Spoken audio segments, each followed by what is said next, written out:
A story that was in the Wall Street Journal today. So for 25 years, Family Watch International has promoted the family as the fundamental unit of society by working to preserve traditional marriage, safeguard parental rights, uphold religious liberty, and protect the health and innocence of children. Sounds like Family Research Council. Yeah, well, there's some other organizations out there doing it as well. But for FWI's work, they've been focused internationally.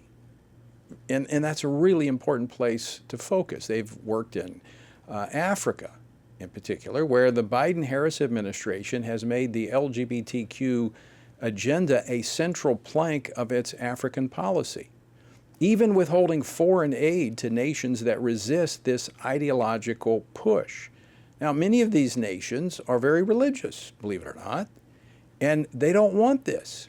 In fact, well, I don't want to go there, but there is a strong religious revival taking place in many of these countries, and they're resistant to this, even when the carrot was being put out there with U.S. funding.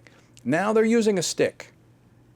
So the Wall Street Journal ran a hit piece on the Family Watch International suggesting the organization is to blame for laws passed by sovereign African nations, while also drawing connections for guilt by association. Joining me now to discuss this is Sharon Slater, president of Family Watch International. Sharon, welcome to Washington Watch. Oh, thank you, Tony. It's such an honor to be with you. Well, first off, let me say thank you for the outstanding work you've done for a quarter of a century, promoting the family, promoting these core values that we know that it's what made America, enabled America to be great, and other nations are pursuing the same path, but we now have policy coming out of this administration, it was in the Obama administration, penalizing these countries. So I'm puzzled by the Wall Street Journal. Many people think that's kind of a conservative publication, but I have to say what I read, it sounded and read like a hit piece. It definitely was a hit piece, and it's part of an orchestrated hit pieces on me that are coming through multiple media sources.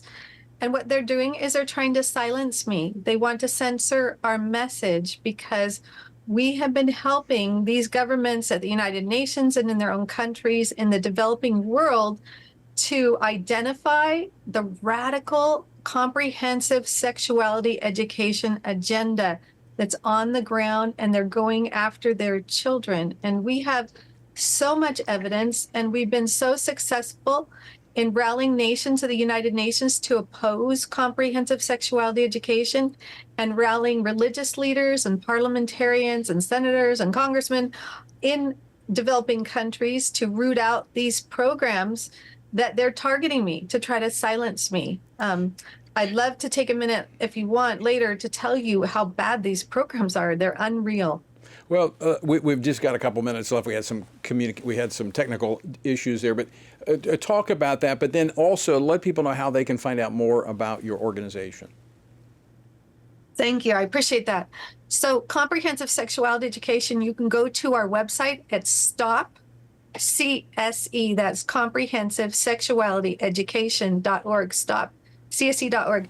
There you'll find all the evidence of what they're trying to teach children all across the world, and even here in the United States. It's not just abroad.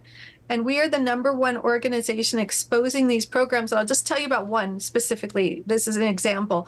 One that has the logo of UNFPA, the United Nations Fund for Population and Activity, the European Union, multiple different governments in Europe have their logos on this manual, and it actually separates children from their parents' values and then teaches them that they need to learn about bestiality, necrophilia, that's sexual pleasure with dead people, urophilia with feces, this agenda is so insidious that we are not going to stop. It doesn't matter how many articles are written to attack us, to try to silence us. And now they're even trying to tie us into the Russians. Right. I don't know. Even the FBI came to my house last year to try to find some connection with Russia. It's ridiculous. It's really absurd. Sharon, unfortunately, we're out of time, but we're going to continue this conversation another time because I appreciate the work you're doing, and I want people to know how vicious those on the left are to try to protect what they're doing to our children. So thanks for joining us, and we'll be back in touch.